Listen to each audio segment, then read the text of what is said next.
Eagle Farm Racecourse holds a special position in the history of Queensland, home to many of Queensland racing's most memorable moments. Eagle Farm has witnessed champions of the past and present competing at the state's premier metropolitan track.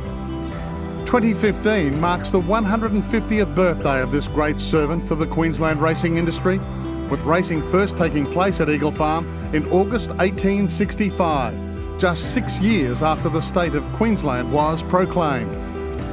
Eagle Farm's racing history didn't get off to a flying start, with the Queensland Turf Club's three-day meeting originally set down for the 10th, 11th and 12th of August, delayed by 2 days due to heavy rain and wind squalls.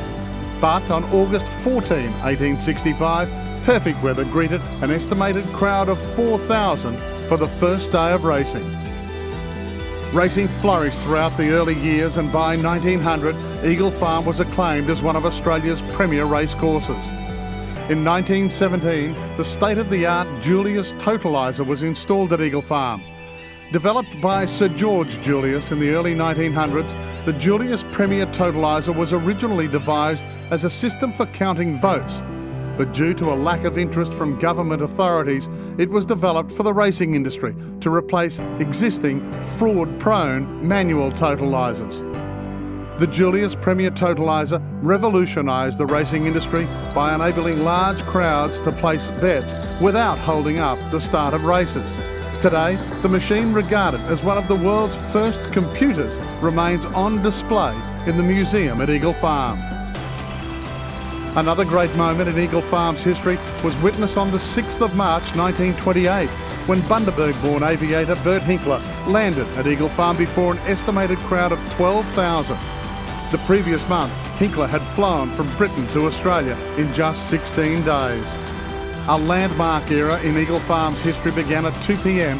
on Monday, the 15th of December 1941, when Eagle Farm and Doomben racecourses were requisitioned by the military authorities as camps and training areas. It wasn't until the 4th of May 1946 that racing would return to Eagle Farm, with a record first day crowd of 50,000 turning out to witness the Victory Cup meeting. As crowds returned to racing and post-war building restrictions were gradually lifted, construction of the John Power stand began in October 1955. The £400,000 project was completed in October 1957, a full year ahead of schedule. Over the coming years, the John Power stand would continue to be filled with race day crowds, providing impressive views of the home straight. With a great racetrack comes great moments in racing, and there is arguably none more memorable than Tulloch's victory in the 1961 Brisbane Cup. Tulloch, of course, is regarded as one of the finest horses in Australia, having won 14 of his 16 starts, including when he took 2 seconds off Farlap's 28-year-old record for the AJC Derby. His late career victory in the 1961 Brisbane Cup in front of a crowd of 33,000 rounded out a phenomenal career. And then, of course, who could forget the Kiwi, Rough Habit, whose victory in the 92 Stradbroke will long be remembered, as Ruffy notched up his second consecutive Stradbroke crown. Throughout its 150-year history, Eagle Farm hasn't escaped its share of controversy, including Australia's most infamous racing scandal, which hit Brisbane in 1984. With 150 years of racing history now behind us, the future is looking bright for Eagle Farm. The recently completed $10 million redevelopment of the course proper will be followed shortly by construction of tunnels and infield stables, which will transform Eagle Farm into one of Australia's leading racing and training facilities. Featuring 400 state-of-the-art stables and an infield members and public car park, the new-look Eagle Farm track will be a world-class facility that is sure to draw international attention.